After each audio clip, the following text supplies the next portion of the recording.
Rules TV, where the underground meets the playground, and our guest is Doc Coyle from God Forbid. Hold it against me. No. Now you're here. In the last segment, we were talking about your favorite movie. What about your what was the big shit turd of the year? Maybe like most disappointing, or something that rubbed you the wrong way, or just some movie that just went like this.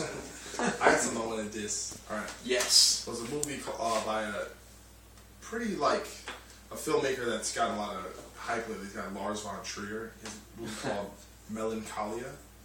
Never. I didn't hear of it, but I saw Antichrist. So. I didn't see Antichrist, but I heard it was pretty vicious. Willem Dafoe getting cum jerked out of his penis. I heard about that. Yes. So, but it's a movie called Melancholia, and I heard some good things about it. And it was just it's called Melancholia, and it was really about a bunch of sad bitches. Oh. I should have saw that one coming. It's in the title. Yeah, I don't know. It was just, I don't know. I think I'm just getting tired of artistic masturbation. Yeah. Hence what you were talking about, with literal masturbation. Yeah. On film. It's fun though. Yeah. It's just, I don't know. It's hard to describe. So the film was essentially. Should I tell what? Did you see it? You didn't. No. See, I feel like I might be giving you. You can away. spoil it. It's alright. We're not gonna rush. I'll it. never If it was see awful. Kirsten We're not gonna Dunst rush shoots it. electricity. Yeah, so it's Kirsten Dunst and the dude from True Blood. She's got chiclet teeth. All little tiny weird Yeah, snail teeth. but she gets naked, Yeah, that's Oh, really really? nice. You see her titties? and it's just glorious. That's all I want to look at with her. I want to look at her face. I hated her since she said, "I don't know how many more stories we can do with Spider-Man after Spider-Man 1." Well, she had. Bitch, that's been around for like 40 years. Well, the Spider-Man movies, it was like the Mark Hamill effect. She got uglier with each movie. So She got more scars on her face from car accidents. What Mark Hamill? I I don't think it's bad understand. cinematography. I think probably in real life she's like in Eternal Sunshine of the Spotless Mind. She looks beautiful. That's true. That's a good movie. But anyway, So she's naked in this movie. She is naked, and Full that's, frontal? and that's not the Full frontal? Yeah, and that's, well, no, I don't. Yeah, I think we do see everything. No, actually, I think we get Backle as well. Backle? That's what- Ooh. Wow. We get the whole Causing the situation. spackle. But that's not the sad part. No. But no, so essentially I guess she's depressed, and then later you find out it's because they think the world's gonna end Mm-hmm. because there's a Mayan calendar. no, there's there's a planet actually coming. It's gonna hit Earth but it's I don't know. It's just really pretentious and I don't know. And they're living on this estate, extremely wealthy people, and they're just sad. And I don't know. It's just it didn't work for me. I feel like I'm not really describing it properly. That's cool. I'm not. But you can give me drinks, so. It's true. So it wasn't like Brown Bunny, where you said that movie? oh my god, I we're just saw the so bad. Just working for the blowjob scene. Like you said, I yeah. just googled the blowjob scene. Okay. Did you watch I the haven't seen movie? any. Yeah, I actually watched the Yeah. whole movie. Yeah, It's so bad. It's like him sitting in a van. yeah. It's like the whole movie's him driving a van. Yeah. It's awful. For real. Except That's for the not a joke. blowjob scene. It's like, would that really happen? Was that really a blowjob? Was that fake? It was real. Well, Yeah, that was real. yeah, it was Yeah. real. Jay, you can take a dick. Yeah. Wow. I'm going to go to Manhattan. Chloe 70.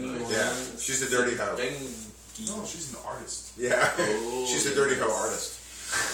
Artistic blowjobs. Yeah. Steep. That's it. I don't look at it that way. I think Well, getting into the same with the films and everything like that.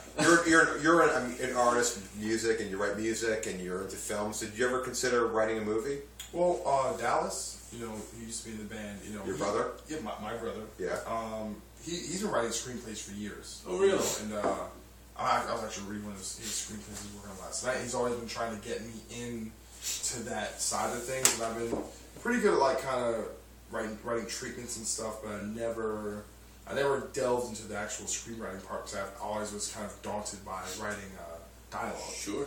And actually now I'm getting older. Like you kind of mentioned the basketball blog, but I've already been writing blogs for Metal Sucks for a while now. Just on metal and different subjects. So I'm actually getting more and more interested in writing. So I'm not really. I don't really feel like I'm ready to write screenplays yet, but I definitely want to keep writing. Keep doing blogging and kind of just get. I I'm interested in writing. I think it's a really great medium, and the way it is now with like the blog form, essentially like you write a short essay based on a particular event. You present a thesis or some type of point you're trying to get across, and you work through it. Kind of intellectually, kind of backing up your ideas and giving your thoughts, and I think that's interesting to me. So maybe at some point, but I really think writing ultimately comes down to experience, and like there has to be truth in it, and it has to be reflective of like how can you write about something that you've never experienced, at least to some degree, or at least like if I'm going to write about police officers, I'm going to do some research on police officers, and I'll find out about it. And I just think probably that's why a lot of writers end up becoming successful when they're like 45. Because it is true. They always say write what you know. Ooh, I'm 45. Maybe I should start writing. No. Well, but I think but obviously I think that experience and that truth becomes a lot more apparent. Sure. Kind of the cobwebs kind of get pulled from the thing. You have a better idea. You can you can empathize a little more. You can and that's kind of what you need, I think, to write from a different angle. Like, I'm gonna write this person who isn't me. Right. Every person can't be you. Sure. And you have to have So it's something I'm interested in down the line, and something that's kind of just a process. I just thought it seemed like a natural progression for you, being with the two backgrounds. Mm-hmm. Writing now more musically for your band too, right? More lyrically, I'm sorry. Yeah, but it's. I figured you would know what you want to see in a movie because you're so into the movies. You could visualize in your own mind what you'd want to say. Yeah, but I also don't.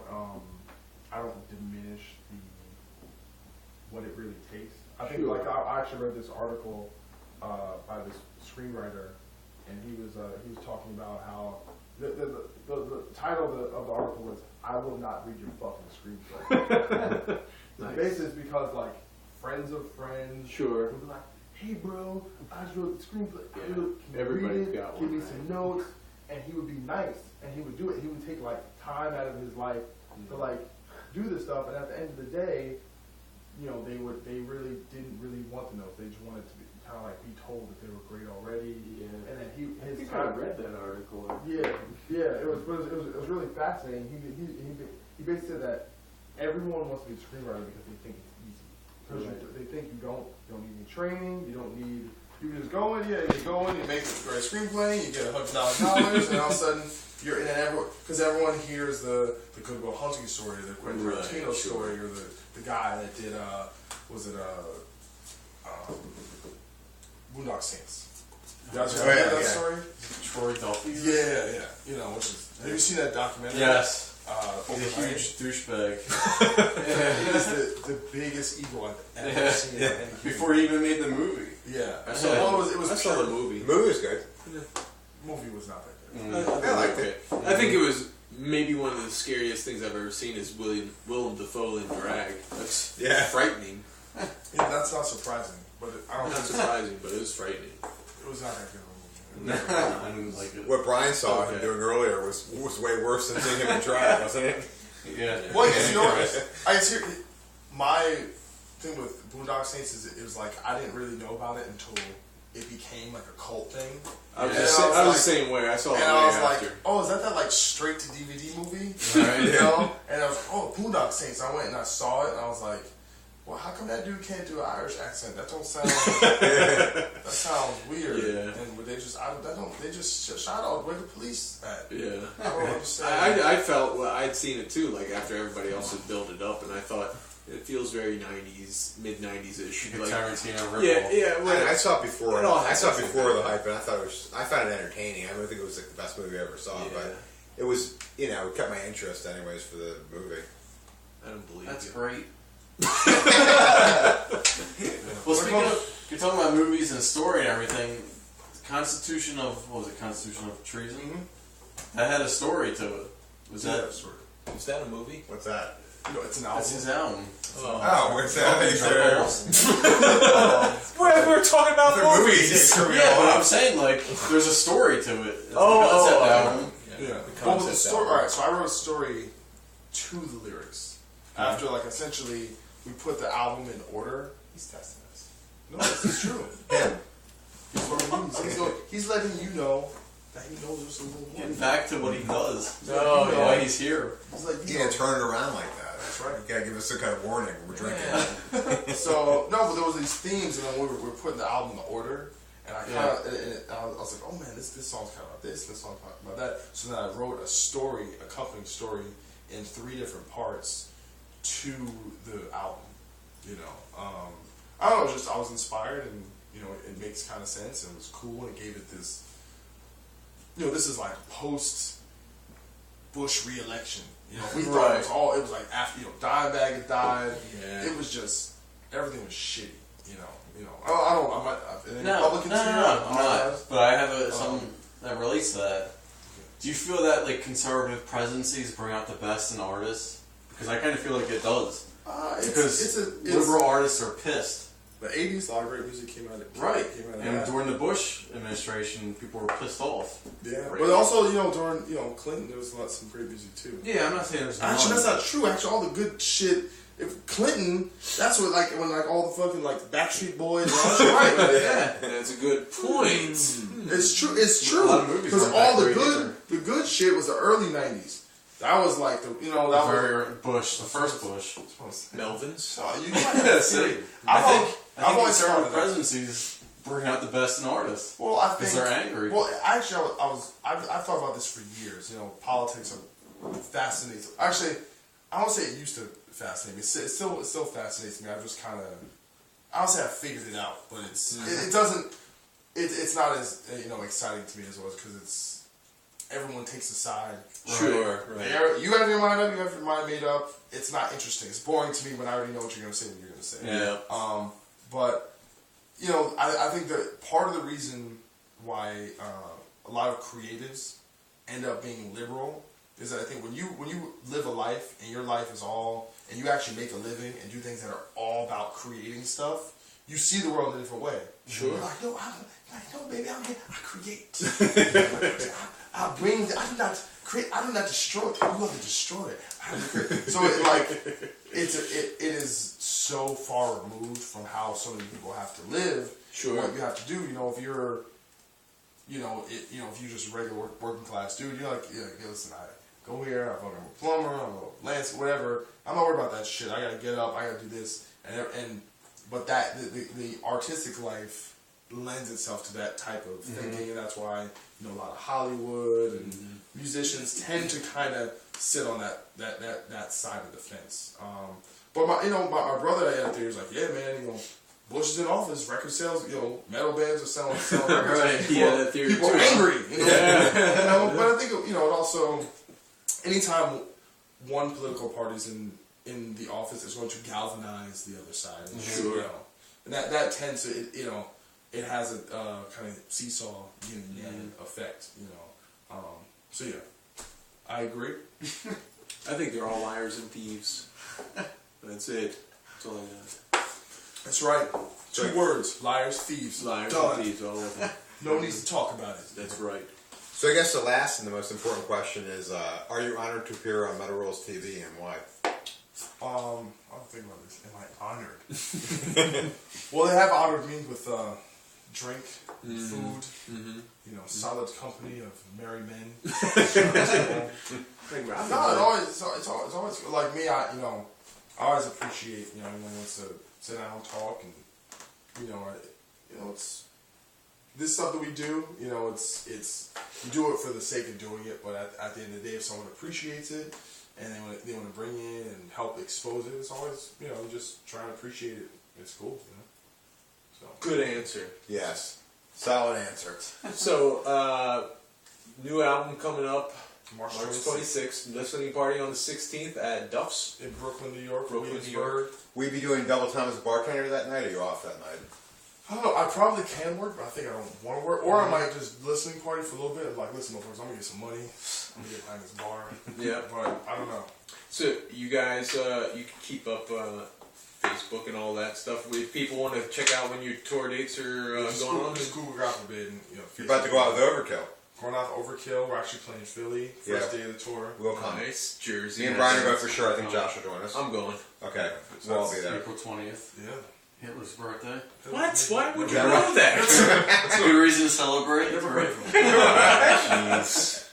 This is John Hitler, the soccer player. Yes, on birthday. That guy was good. 420. Weird. Very His bizarre. birthday. Is it really? You know that? No, I I only know honestly. that because it's 420 when people swim cod. Yeah, I It's know like, that part of it. I'm sorry. Whatever. He had the great mustache, and you can't have that mustache anymore. No, he Larry ruined it David for said it everyone. ruined it. What's your name? Is Michael Jordan. Yeah. Yeah, right. Yeah, Yeah, there's Hanes some- commercial. Somehow he gets away with that. Yeah, $1 billion would do that. Anything. Let me see if I can have a Hitler mustache. And he did. Yeah. Hanes people. These probably people that like pull their like sponsorships from like Glenn Beck's show. Yeah, They're yeah. like, Hitler mustache. We'll give you Michael money. Jordan, you got 6 championships. He can fly. That's right. Maybe if you're black, you can have a Hitler mustache. It's not a swastika. It means Because you know you're not. Right. You're not. They're like, yo, you know, he's not. No, he's like, but you know, unless if you're Muslim, though, then you can't because the Muslims supposedly don't like the Jews. So maybe it's like a whole thing. Maybe he's Muslim. Anti-Hitler? I don't know. Yeah, I'm confused. It's very confusing. It's a lot of cross religious and cultural wars. It's old war. Old money, old wars. It's crazy. So, God forbid, on tour. Equilibrium, new album. Hitler's still dead. Hitler is still dead. Don't celebrate his birthday. Go see them instead. Don't use that as an excuse. Just go. I'm Keep sorry. your medal on. And that's it. All right, thank you. Bye-bye.